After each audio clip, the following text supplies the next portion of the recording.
അങ്ങനെ ടോപ്പ് 5-ൽ 5-മതായിട്ട് പുറത്തിറങ്ങിയിരിക്കുകയാണ് ഋഷി. 5-ാം സ്ഥാനമാണ് ഋഷിക്ക് ലഭിച്ചിരിക്കുന്നത്. എല്ലാവർക്കും അറിയാവുന്ന കാര്യം തന്നെയാണ്. ഋഷി അവിടെ കാര്യമായിട്ടൊന്നും ചെയ്തിട്ടില്ല എന്നുള്ളൊരു കാര്യം. ഋഷി അവിടെ സത്യം പറഞ്ഞാൽ മറ്റുള്ളവരുടെ ഒരു പാവയായിട്ട് നിൽക്കുന്ന വ്യക്തിയായിട്ടാണ് നമുക്ക് പലപ്പോഴും തോന്നിയിട്ടുള്ളത്. ആർക്ക് വേണമെങ്കിലും മാനിപ്പുലേറ്റ് ചെയ്യാൻ പറ്റുന്ന ഒരു വ്യക്തി, ആരെന്ത് പറഞ്ഞാലും അതിനനുസരിച്ച് പ്രവർത്തിക്കുന്ന ഒരു വ്യക്തി. പ്രത്യേകിച്ച് അൻസിബ് എന്ത് പറയുന്നോ അതാണ് ഋഷിക്ക് ശരിയും തെറ്റും. അല്ലാതെ മറ്റൊന്നും തന്നെ ഋഷിയുടെ തലയിൽ സ്വന്തമായിട്ട് ഓടുന്നുണ്ടായിരുന്നില്ല. സ്വന്തമായിട്ട് ഒരു തീരുമാനമെടുക്കാനോ സ്വന്തമായിട്ട് ഗെയിം കളിക്കാനോ അങ്ങനെ ഒന്നും തന്നെ അറിയാത്ത ഒരു വ്യക്തി. സത്യം പറഞ്ഞു കഴിഞ്ഞാൽ ശുദ്ധനായ ഒരു വ്യക്തി എന്ന് തന്നെയാണ് ഞാൻ പറയുള്ളൂ.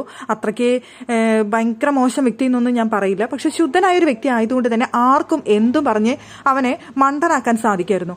അങ്ങനെയുള്ള ഒരു വ്യക്തി എങ്ങനെ ഫിനാലിലേക്ക് എത്തി എന്ന് ചോദിച്ചു കഴിഞ്ഞാൽ അത് അൻസിബയുടെ ഫാൻസിന്റെ ഓട്ടും ഋഷിയുടെ ഫാൻസിന്റെ ഓട്ടും എല്ലാം കൊണ്ടും എത്തിപ്പെട്ട ഒരു വ്യക്തിയാണ് ഋഷി. പിന്നെ ഋഷിക്ക് ബിഗ് ബോസിൽ വരുന്നതിന് മുമ്പ് തന്നെ കുറെ ഫാൻസ് ഉണ്ടായിരുന്നു. അവരുടെ എല്ലാം സപ്പോർട്ട് കൊണ്ട് ഫൈനൽ 5-ൽ എത്തിയ വ്യക്തിയാണ് ഋഷി.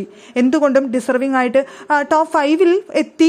ഇനിയിപ്പോൾ 5-ാം സ്ഥാനത്ത് തന്നെ പുറത്തിറങ്ങാൻ തന്നെയാണ് ഋഷിക്ക് അവിടെ സ്ഥാനം കിട്ടിയിരിക്കുന്നത്. അത് തന്നെയാണ് ഋഷി അർഹിക്കുന്നതും എന്ന് തന്നെയാണ് എനിക്ക് തോന്നുന്നത്.